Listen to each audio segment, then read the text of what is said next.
Welcome to Piano Inspires podcast, celebrating pianists, teachers, and innovators as they share their inspiring stories about the transformative power of music. Are you ready to take your piano journey to the next level? Introducing the pianoinspires.com subscription. With the pianoinspires.com subscription, you'll gain access to hundreds of teaching videos and webinars by experts in our field.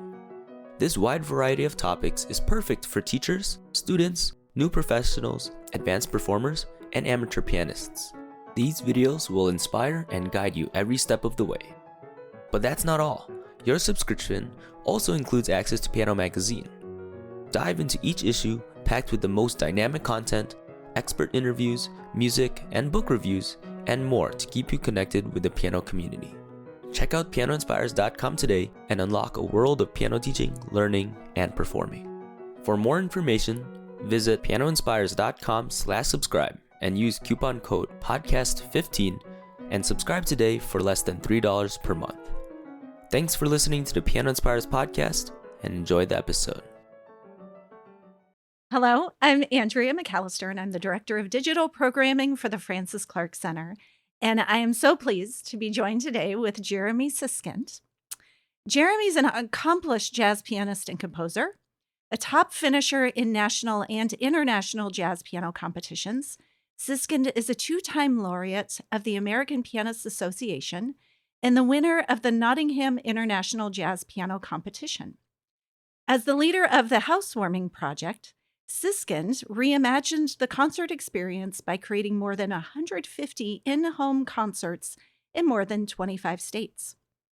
A sought-after educator, Siskind has published more than 20 instructional books, including Playing Solo Jazz Piano with an Introduction by Fred Hirsch and the groundbreaking Jazz Piano Fundamentals series. Siskind spreads peace through music in places like Lebanon, Tunisia, and Thailand, with the nonprofit organization Jazz Education Abroad. He is a tenured professor at Southern California's Fullerton College and a proud Yamaha artist. Welcome, Jeremy. Thank you. It's so nice to see you here today. I'm glad we have a time to talk. And to have a time to talk. You are running around in so many different directions, and you have so many different projects going on, as we heard in your abbreviated bio. Mm-hmm. I didn't even have time to read everything because it is so lengthy, because you're doing so many things. So I'm really excited to dive into some of these projects that you're working on and really talk about your motivation and your inspiration behind everything that you get involved in, because it seems everything you do, you have such a passion and a drive around. That's nice to hear. And it's impacting the world in such amazing ways. So thank you. Let's talk about how you came to music from the early days, and specifically, how did you funnel into the jazz world? Yeah. So neither of my parents are really at all musical. It wasn't even particularly a house where we listened to a lot of music. We happened to have a upright piano in the house, but I like to trace my lineage because I think it's kind of fun, to my paternal grandfather, my dad's dad, who was not at all a musician himself. He was an accountant, but they lived in New York City, and he was an accountant for a firm that produced Broadway musicals. And so growing up, my father went to like the premiere of Guys and Dolls, went to the premiere of How to Succeed in Business Without Really Trying. And so my dad, who probably nothing else you'd learn about him would indicate that he was into Broadway musicals, mm-hmm. loves Broadway musicals. And he would, as I started playing piano, he would buy me the books to Phantom of the Opera or West Side Story. We'd get those old piano sheet music songbooks, and we'd like have sing-alongs around the piano, and nobody could sing. But like, we were not a requirement. Yeah, we were just going through the book. And so I was reading, I was finding these songs that I loved. Mm-hmm. And, that was really some of the first times that I felt a really strong connection with music, because there wasn't a lot in my family. My God, were you able to go to any of the Broadway shows that your father was drawn to? So yeah, eventually I grew up in Southern California, not in New York, and my grandfather passed away before I was born. So I didn't have that direct connection. But yeah, we did go to some musicals when I was a kid.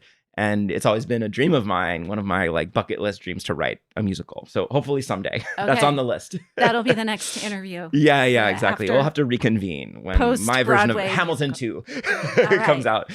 With apologies to Lin-Manuel, he's done it. Reimagine something. Yeah, exactly. So I got signed up through the Yamaha music education system, and unbeknownst to my parents, to me, the school down the street, it was just the most convenient one, was a Yamaha music school. And it was the very first, I believe, Yamaha music school in America. And it was the corporate Yamaha school, which means, Yamaha franchises all these schools, but they always maintain corporate control of one, kind of put special emphasis into it. So just by total happenstance, I ended up with these world-class teachers, and Yamaha ended up being a great fit for me because they do kind of keyboard harmony, they do improvisation, composition from the very beginning of lessons. So when I was age 5, I wrote my first piece, which was called Finding Bugs. And do you still have that piece? I still know how it goes. I don't know if we have the sheet music anywhere. That will go in your next book. Yeah, exactly. There's actually one piece that I wrote when I was 7 or 8, which I still think is the best melody that I've ever written. And I still play it sometimes and play an updated little version of it. It's called White Snowflakes Falling. I think it's the best thing I've ever, like the nicest melody I've ever written. It's funny how sometimes I may have heard it at some point. Yeah. I just didn't know. Actually, I'll tell you, I was playing like just a background music at a Christmas party, and I snuck it in there. It's called White Snowflakes Falling, so appropriate. And someone came up to me and was like, "What was that piece? That like, I just love that." And I was like, "Actually, I wrote that when I was 7." So anyway, this is the long story. But I got all these incredible opportunities through Yamaha. My brother, who's 2 years older, was also signed up for lessons. He hated it, made me love it, as siblings do. Yeah. And when I was about 11 or 12, this is half a joke, half serious, but my teacher, who I'd been with since I was really young, thought to herself, I have a student with a great ear and really awful technique. He should study jazz piano. And she sent me to a former student of hers who was a jazz pianist. And I think beyond that, great ear, terrible technique, I'm always restless. I've always been restless. I don't love doing the same thing twice. If I'm telling a story, I tell it a different way every time. And so it was just such a natural fit for me to play things that were going to be changing all the time and evolving, and that I could put myself into. Of course you can put yourself into an interpretation of a Bach fugue or a Mozart sonata, but my restlessness didn't accommodate always playing the same notes all the time. And I just always wanted to veer off of the page. So it was a really natural fit. And I'm grateful to have had such a selfless teacher. She's Suzanne Wong, if she's out there, who, didn't want to hang on, or not didn't want to hang on to a student, but had the generosity to say, this isn't really my place. I'm not serving the student's interests best, and gave a really fantastic recommendation. And I was able to study with my first jazz teacher when I was about 12. Okay, that's so, like you say, that's so giving of her. Totally. Because it could have been, the student has a great ear. Think of everything he could do with Bach or Beethoven, because now we just need to develop the technique, and could be off we go. But to recognize that spark in you, and maybe it was the restlessness and the need for just expansion. Yeah, that's really quite giving of her to be able to see and to give you. And who knows, in retrospect, maybe I was just really annoying too. And she was like, I'm done with this kid. Like, maybe we'll err on the side of generosity. Yeah. I'm sure it was a little bit of column A, a little bit of column B. So you went to your new jazz teacher at the age of 12. Something like that, yeah. So did you feel that your technique got better, or your ear expanded, or how did those lessons change your path? Yeah. Well, I think as much as anything, I got just introduced to the syntax of jazz, right? How do you actually play a jazz performance? I've improvised in some ways, composed in some ways, but what does the actual grammar of jazz look like? And part of that was just introducing me to different recordings and really listening through, guiding me through, getting me familiar with how to play on a lead sheet and have this kind of organized structure of improvisation. So that was really meaningful. And then as I got into high school, we were lucky enough to have 3 or 4 core students who were really enthusiastic about the music. And jazz in particular feels like something that you need to learn with peers. It's Hmm. really hard to do that in a vacuum. And to anybody interested in studying jazz, I always recommend find some people to play with, find some people to study with, because it is kind of a social music. So as I was in high school, I started to, study with this teacher and then play with this group of students Hmm. and All really pianists. no. Mhm. In the people from the jazz band. So Okay. we had a combo that played at a coffee shop every week, and then we started getting gigs out from, expand out from there. And we were Hmm. working, semi-professionally in these different contacts and just logging that time at the instrument that I think, especially in something like jazz where there's just so many things that need to get from the foreground into the background. You don't want to be thinking about the harmony. You don't want to be thinking about the form of the Right. tune. You don't want to be thinking about the scales. So you just need to be logging that time. Like speaking a language. You don't want to be Hmm. thinking about the verb tenses. You just need to spend time immersing yourself. Right. And to do that at such a young age is so important because, as you know, the older you get, the harder it is to learn a new language. It's harder, Absolutely. and just to trust yourself to do that without thinking so much. Yes. And just to get even the repertoire of tunes, jazz Hmm. musicians have to have a couple hundred tunes just up in their brain and be able to access them at any time. And I see how much harder that is now that I'm in my 30s to Hmm. do than when I was in my teens. I could just start sucking stuff up, just, oh, I played this 5 times this week. So that's, I've got it now, right? Hmm. Whereas now it takes so much more intentional effort. As I got into high school, I really made some intentional choices towards Hmm. music and towards creating time for that. I Hmm. I really liked sports and I still do like sports. And I probably could have been on the baseball team if I'd really, gone out for that. But I kind of made the decision that I want to really create some time for music. I want to really get serious about this.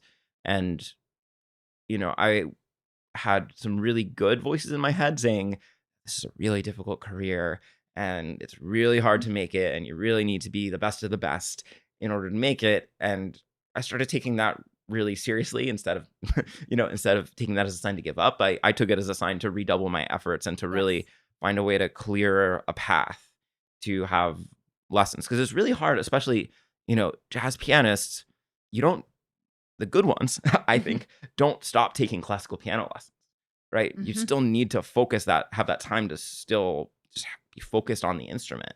And so a lot of jazz pianists in that high school and college period will take their classical lessons. They'll also take their Hmm. jazz lessons.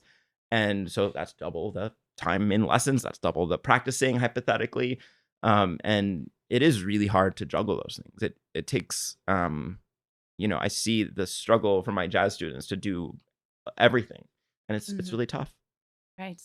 Yes, it's I see 18-year-olds coming to college and you think, how do you know what you want to be for the rest of your life when you're 18? But Hmm. really as musicians, it's such a calling and there's most of the time. I'm not going to say every 12-year-old knows that this is the path that they want to take, but you do have to spend that time in the that really tough part of life. You're making these decisions, maybe not about what I want to do for the rest of my life, but Hmm. how you want to spend your time. Hmm. And it seems that music was something that really just fed you during that time and led you to this knowing Well, apparently I'm eventually. an Enneagram 3, Okay. which Okay. which apparently Which, means that I'm an achiever. And so when I okay. made that decision for music, I decided hey, I want to excel in this way. Hmm. I want to stand out. And yeah, fortunately, like I was saying, I did have this environment both through Yamaha, which has Hmm. this great program called the Junior Original Composition Program, Hmm. which is essentially a contest. They don't like to use the word contest, but essentially it is kind of a contest that happens every year. And so I got recognition through that. I got to go to Japan twice to perform as a winner or, something as Hmm. a US representative in that contest. And then in high school, we really had a great culture, both in the arts and in general, of um, of a lot of community around music. And so I was feeling very fed and very recognized and making a lot of Hmm. interesting connections in that world. So yeah, I was getting a lot of like that kind of feedback that turns into this loop of, wow, if this person's recognizing for this, well, I think I should redouble my efforts. I should do even more. Mm-hmm. And so that kind of thing was really fun to experience. It seemed you were saying you were getting gigs in high school and, Yeah. go play in coffee shops. Have you always been an entrepreneur? Because looking through your bio and your housewarming concerts, which we'll talk about in a minute, and your self-publishing and all the work you do around the world, as a music advocate and performer and composer, all these hats, Yeah. it's so, you're doing this because you're doing it, not because I have to go through these steps in order to get to this part of my career. I have to check all the boxes that everybody else has checked to get there. No, I'm just going to go and make my own way. Yeah. And I think that kind of has to do with some of the restlessness that I've been talking about, that, oh, well, this is interesting now. And this really interests me. And, oh, I'm fascinated by this. So let me try it. And I got this really great advice from a incredible bass player named John Clayton. And he formed really the first professional big band in Los Angeles. Maybe that's an exaggeration, but apparently everybody was telling him there's not really room for a big band in Los Angeles. It's not the venues. And he said that they were right at the time, that there was not an appetite for that. But he said, we want to do this. We believe in it. We're going to create the setting. We're going to create the venues. And he said, if you have something that you want to do, don't wait until somebody else sets the stage for it. Don't wait until somebody else lays out the master plan. Mm-hmm. Instead, create the way, the setting, create the atmosphere, create the appetite, but through excellence and through creativity. And so the house concerts, for instance, I've been leading this group for probably 10 years with just piano, woodwinds, and vocals. And it's based off of a lot of music that I really love. And it's just a thing that I like. Not a lot of other people like it, but it doesn't exactly fit in a jazz club. It's a little too intimate for a larger concert hall. And so, I guess my options were really don't do this thing or never perform with it, or create my own settings, create my own venues. And to me, that was, even though that's a lot of work, it was important to me to do it. And it had so many rewards. For example, we know each other better than we might because Andrea's hosted a house concert. That's right. And that was the first time I knew of you was when I received an unsolicited email out of the blue saying, hi, my name's Jeremy and I'd like to come to your home and play a concert. Or if you know anyone else who has a home that could house such an event. And the ability to just put yourself out there like that and say, I have this great product and I'm really passionate about it. And I want to bring it to you and 50 of your friends. Yeah. That takes a lot of entrepreneurial spirit and just saying, okay, I'm going to go for it. No one else is doing this, but I think it's a great thing. Yeah. And, it should be mentioned that it takes a lot of generous spirit to agree. And certainly there were, 40 emails for every one person who agreed, because it's kind of a crazy thing to ask of a stranger. Yeah, I'm also kind of fascinated by startup culture. Like I listened to a few podcasts about Silicon Valley and how people start companies, just because I think, these are the things that are adding to the world. And I want to leave something that really adds something to the world. It's fantastic to, follow in the footsteps of somebody or do these established things. But to me, like putting that new energy, those new structures out there is really interesting.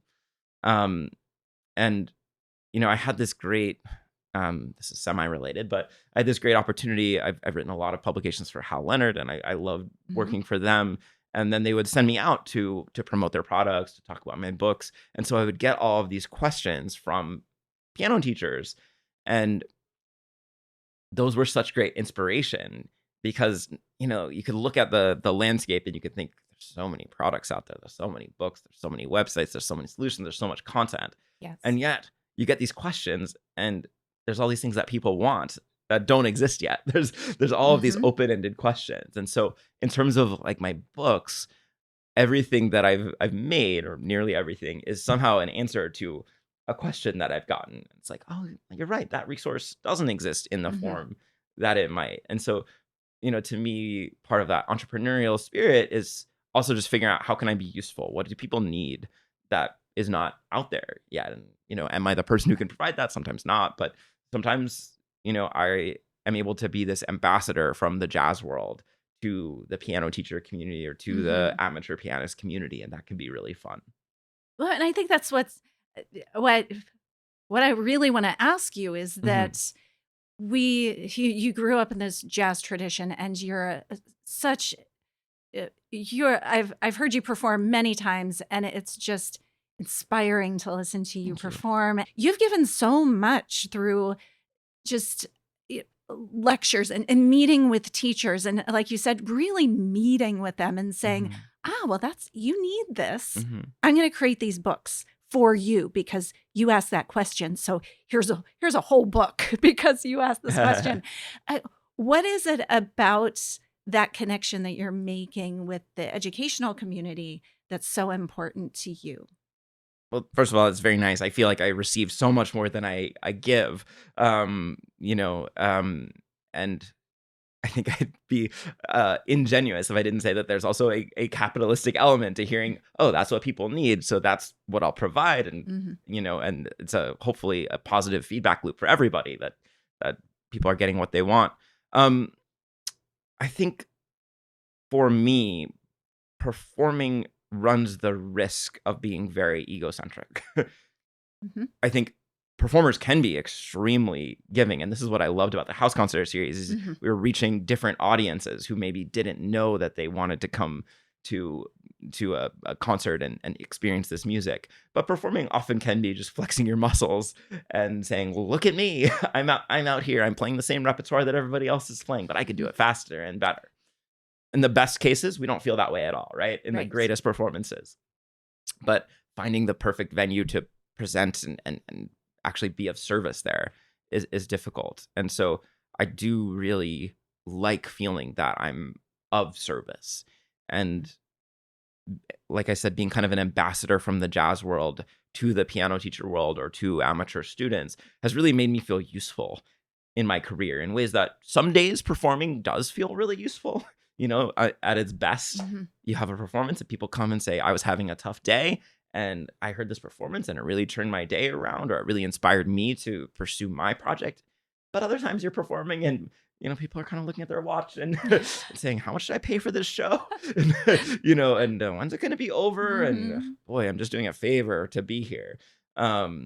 So as I extend my performance career, I hope to have more of those, first type of performances and fewer of the second. And that takes a lot of work to get to that place where you're reaching the right kind of audience. Yes. But yeah, in the meantime, it just feels so useful to be able to share things that I have learned through, studying with some of the greatest jazz pianists on earth, and try to translate them and bring them to teachers who then bring them to students. And so that just always feels good. Yeah, well, it's in service of the community, and that's a gift you're giving to this community that is so valued, obviously. But just the fact that you've not just written the music and said, I can write a composition when I'm 7 and it's a beautiful melody, but actually writing giving us instructions on, well, this is how you do this, and really giving that guidance to educators and maybe students as well, who I pick up your book and make their way through it by themselves without a teacher. That's a monumental project. Yeah, it's a lot of work. And yeah, so my jazz piano fundamentals books, which there's 3 of now, and I think there's only going to be 3, are really the answer to the question of, how do I practice jazz? Because I think I think there's this gap in understanding, even with the most ambitious and smart students. They'll go to a teacher and they'll learn something, and then they'll sit down and say, well, okay, now what? Right? Or they'll be told to kind of listen to the recorded history of the music, which is great advice, but they don't necessarily know what to do with that at the piano. And so what I wanted to provide, and this was really something I came to through teaching classes and through teaching private lessons, was this really chapter by chapter, unit by unit guide to not just the information, which there are quite a lot of books out there that give you good information, Mhm. but like also what do you do with that information? Because for every minute you spend learning, you got to spend 20 minutes practicing probably. And so I try to give that organization so that the students who really want to learn have no excuses for not learning, right? They have that guide, they have I give recommendations about how long they should spend on each unit and each project. And the other thing that was really important to me in any book that I write, including my books that are just more arrangements, is to provide a gateway towards the recorded history, because jazz is an oral tradition. And I think we're always doing our students a disservice if we say, here's the music on the paper, there it is. Not only is it a disservice to students, it's kind of a disservice to the tradition. So I build in guided listening into that book and instruct students to listen to it at least 20 times. Here's a track from Kind of Blue, Miles Davis. Listen to it at least 20 times. You'll grow so much. Listen to it while you follow along with the lead sheet so that you know where they are in the form. And I describe kind of what's happening and how one soloist is approaching things differently from the previous, so that we're always pointing to the oral tradition, because the answers are not in books. As much as I love to sell books, promote books, write books, the answers are not in books. The answers, the true music is music. It's in that oral tradition. So that's what I always hope for in the books, is that I'm pointing students towards the recordings. Yes, and I love how you said follow along with the lead sheet. Listen how this soloist does something, then another recording that I'm pointing to, how they do it. I think it's the guiding through it that is such an important component of this, because it's not just, well, listen to this and then try to replicate it. It's listen to the nuances, listen to how the interpretation changes. What do you hear in this? But with more guidance, so it's not just a passive experience. Yeah, and I think passive is absolutely the word. And I talk a lot in some of my books about like different levels of listening. Of I think it's great to listen to things while you do the dishes. I definitely do plenty of that. But to listen, let's say for instance at the piano, stopping a track and saying, well, that was an interesting kind of shape. It went, it did like an upside down V shape, this melody. Can I improvise 10 different melodies with that same upside down V shape? Or, oh, listen to that long note that Miles Davis played. And, oh, like, could I improvise using like long notes? Right. So it doesn't have to be that you even are getting out a pen and paper and writing everything down, although that's something that we do in jazz. We transcribe solos, but just to actually use that material. I almost think of it as like Play-Doh, and thinking about, oh, how many different shapes can I make with this? Can I adopt this as some of my playing? So it's active at the piano, and you're really connecting with that music creatively and getting inspired by it. Because besides what do I practice, one of the biggest questions we get is like, well, I'm playing the same things again and again, right? My improvisations always sound the same. And the first thing is like, well, have you been really sitting with recordings, and you don't have to analyze from a harmonic perspective of, oh, he's using the E flat super Locrian scale. That kind of thing's interesting.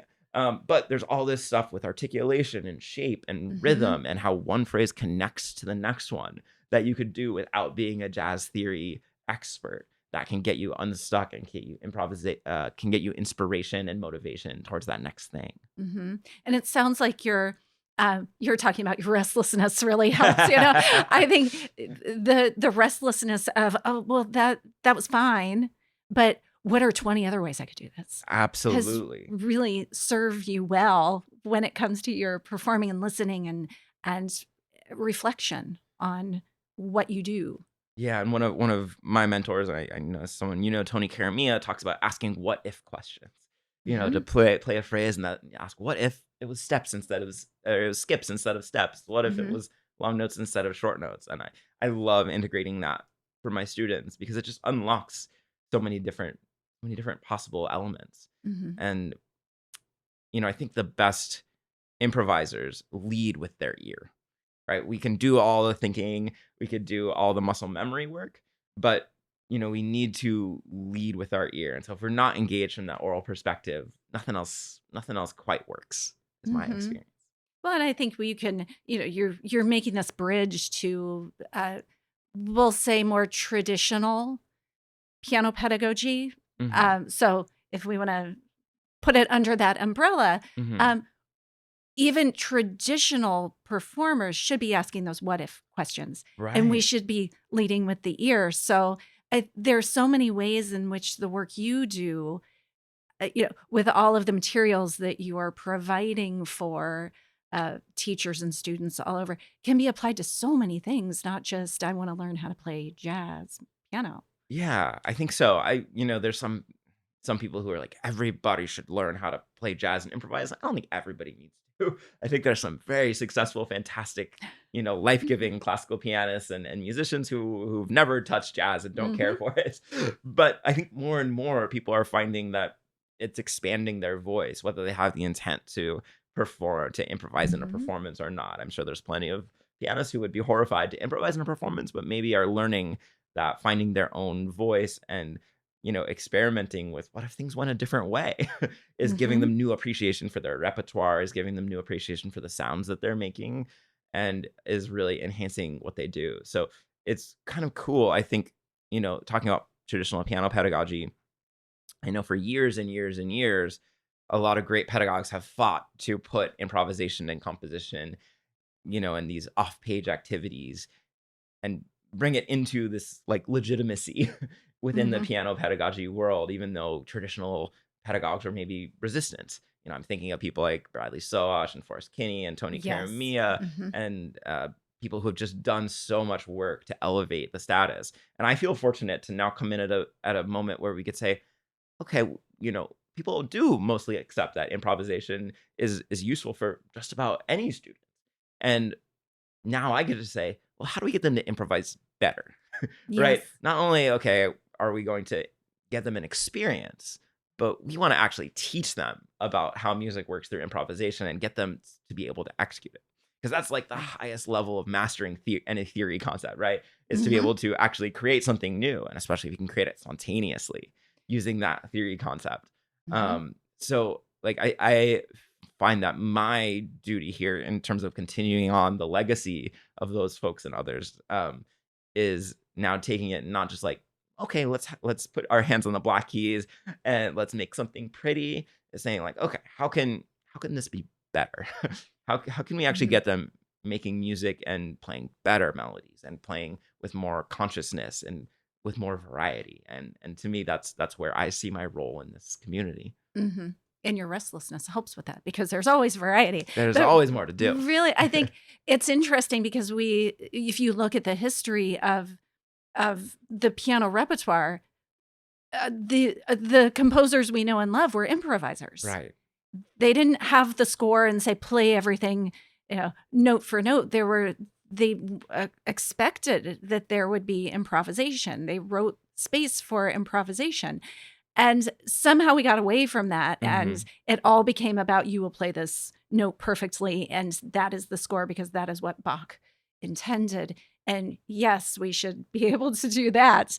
But somehow we got away from that spirit of improvisation and became very tied to a score. So, fortunately for the work of those that you mentioned, Tony Karamia, Forrest Kinney, Bradley Soash, and now you, we're seeing the swing back in the other direction. Yeah, and I think And it's very cool that like historical improvisation is also really making a comeback. And mhm, John Mortensen is one of the main people involved with that. Who's become a very good friend of mine. And like it feels like there is starting to be a renewed interest, not just in jazz, because that is a particular genre on top of the fact that it's improvised, but on figuring out how do we improvise in the style of a Bach or a Mozart or a Schubert, mhm, or how do we improvise our own cadenzas. I've talked to a lot of students right. who are playing a concerto and figuring out how to improvise their own cadenza. And you referenced earlier this set of pieces, the perpetual motion etudes Yes. that I wrote, which I think are an interesting example. So they're 9 kind of virtuosic piano pieces, and they have versions that can be played by just a classical pianist who's reading the notes.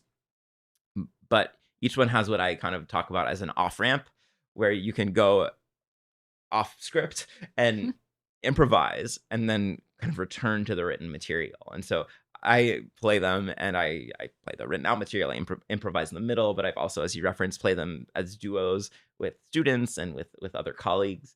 And it's kind of fun to put those out in the world as a newish experiment Mhm. in where we might be headed in the piano world with improvisation. That it's not necessarily that you need to be a jazz pianist, it's not necessarily that you need to be a strict classical pianist, but maybe we can find different ways to combine these two art forms. So like I think that kind of thing is really fun for me. Oh, and they're beautiful pieces. Thank And I love to hear you perform these. I've only heard them as a duo. I haven't heard you play Mhm. them as a solo work. But having the structure, I think sometimes helps give a little bit more confidence of, well, I'm just not creating something out of nothing, or maybe not out of nothing, but it's coming just from me. But oh, here is this, I can play off of this Mhm. because it's composed, but now I can take the structure, and it's a little safer in a way for some who might need that safety. Yeah, definitely. I think pedagogically, like we could agree that the more fixed points you have in a creative activity, Mhm. it starts to be easier to be creative within those constraints or within those parameters. And so, yeah, hopefully the perpetual motion etudes, each improvisation section is a little different. Some have given left hand accompaniment, some are just kind of chord symbols, some are structured in different ways.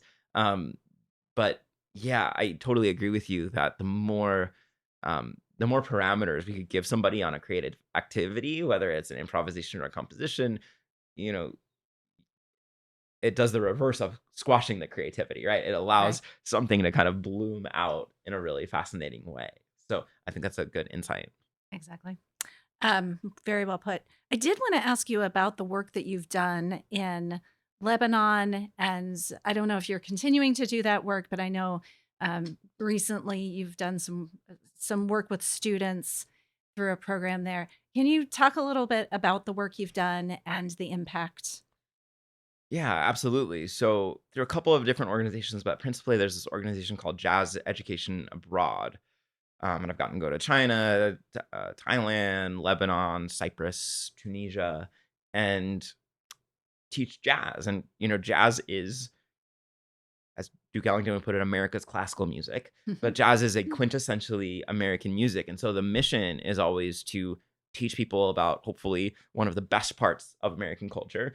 We know that America, different parts of the world, is not necessarily considered the greatest friend or the greatest peacemaker. And so to be able to go in and share our values through our music, right? Jazz is so intertwined with American values, right? Jazz is democratic. Everybody in the band gets to contribute, Hmm. right? Jazz is liberated. You don't have to stay on this score. You get to express yourself, right? Jazz is the free speech of music. So as we, go around, and of course we're not proselytizing, but we do try to show how beautiful the music is, of course, and how beautiful these values can be. And of course, it's just we always learn as much as we teach when we go to these places, because Mhm. we see how people live, we see how enthusiastic they are about all kinds of music, we see how enthusiastic they are about being creative, about how they're living their life, about how they're supporting their communities, how they're contributing to their communities through music. And it's always really moving. Particularly, I'll share something about our program in Cyprus. So Cyprus is a small island in the Mediterranean, um, and I'm going to get the history wrong, so I'm not going to say any exact dates. But at a certain point, it was Greek owned, and then there was a Turkish, some would say invasion, some would say liberation. I'm going to leave that to to Leave that whatever to context. But history. but Yes. the island basically was split into two, and it has been Hmm. for many years. And the capital, I think, is the last split capital, the last divided capital once the Berlin Wall fell. And so, as you could imagine, politically, it's a little bit tense, and people on the Turkish side, don't necessarily have the warmest feelings to people on the Greek side, and et cetera. And the express purpose of the camp in Cyprus is that we are putting students from both sides into the same ensembles. and allowing them to find common ground through music. And it's just so beautiful to see because, there can be tensions, Mhm. but it's hard to dislike somebody who you're getting to make amazing music with and who you're like working together with to form a musical goal. And we've seen these friendships form and we've seen people's walls come down. And that's just been like a Mhm. really phenomenal experience. I'm just trying to teach them how to play jazz, but there's all this other stuff happening administratively behind the scenes to make it this powerful game changer But culturally. yes, and you're teaching them so much more than jazz. You're teaching them collaboration Yeah. and friendship hmm that they otherwise wouldn't get, and that's you're saving the world through music. I won't take credit for When that, but we're doing, bit by bit, one person at bit a by bit, time, we're doing our best. bit by bit, bird by bird. Um, you've done so much at such a young age. We won't say what your age is. Yeah. No ages will Let's be stay away said. from that. Uh, what is left for Jeremy Siskind to accomplish other than writing a Broadway musical? Yeah, I mean that is a big bucket list item. So I don't know when this would come out, but we're having a baby in June, which is a big, um, definitely a big life change. Yes, And it is. my wife is, well, she's a native Spanish speaker. She's completely bilingual, and so I've been working really hard on my Spanish. And one of the things that I really want to do is to try to do some YouTube jazz education or series in Spanish. I've got a long way to go, Mm-hmm. but it's kind of a fun goal that would both support my Spanish learning Yes. goals as well as just outreach and pedagogy goals. So that's kind of a fun thing that I want to do. Um, I've got some arranging projects around the bend, around the corner, but yeah, right now like and then I have some community forming projects too. We're actually right now in a construction project mode where we're building a music room, and just like I've come and really enjoyed uh, performing and sharing music in the homes of so many people. I want to create a space in my local musical community where Mm-hmm. not necessarily for grand performances, but where people can come and play for one another and just support each other. Yes. It's fun to act and to do these things on a national or international level, but I think there's also something really important to support that hyper local, like Mm-hmm. just music creation community. And that's where we're going to build audiences. That's where we're going to build support networks. And I think that kind of thing, at least in my community, is really lacking. Yes. Creating access. Yeah. Yeah, so those are a few of my projects, but right now I'm mostly just buckling my seatbelt to be a dad in the in the coming year. Oh, Jeremy, we'll talk. We'll Yeah. talk about parenthood. So, before we end the podcast, and thank you so much for sharing your time, we always end with the same question because Okay. this is the Piano Inspires podcast. Yeah. So, how does piano inspire you, Jeremy Siskind? Well, I just love the possibilities. We're talking about that what if, and the piano can be so many things. It can be an orchestra, it can be a jazz band, it can be such a tool for arranging and self-expression. And my first book is called, or my first self-published book is called Playing Solo Jazz Piano. And one of the things that just draws me to solo jazz piano is that you have the absolute freedom of jazz without worrying about what anybody else is doing. So like it's almost this limitless potential, it's this starry sky of potential of where you could go musically when you sit down to play solo jazz piano. And there's very few art forms in music or outside of music where it's just, you know, you start and it could go absolutely anywhere. And so that range of possibilities continues to inspire me. Excellent. Well, you inspire all of us. Oh, thank you. So keep inspiring us with all your amazing work. And I can't wait to see what you do next beyond So- fatherhood. Yes. Yes. Thank you so All right. much for having me. Thank you, Jeremy. The Francis Clark Center is a not-for-profit educational organization that serves the advancement of piano teaching, learning, and performing. Divisions include Piano Magazine, Piano Inspires Kids, Journal for Piano Research, National Conference on Keyboard Pedagogy, the New School for Music Study, Piano Education Press, International Online Teacher Education, and Piano Inspires Online Community Hub. Please visit us at pianoinspires.com to learn more about our impactful work and inspiring community.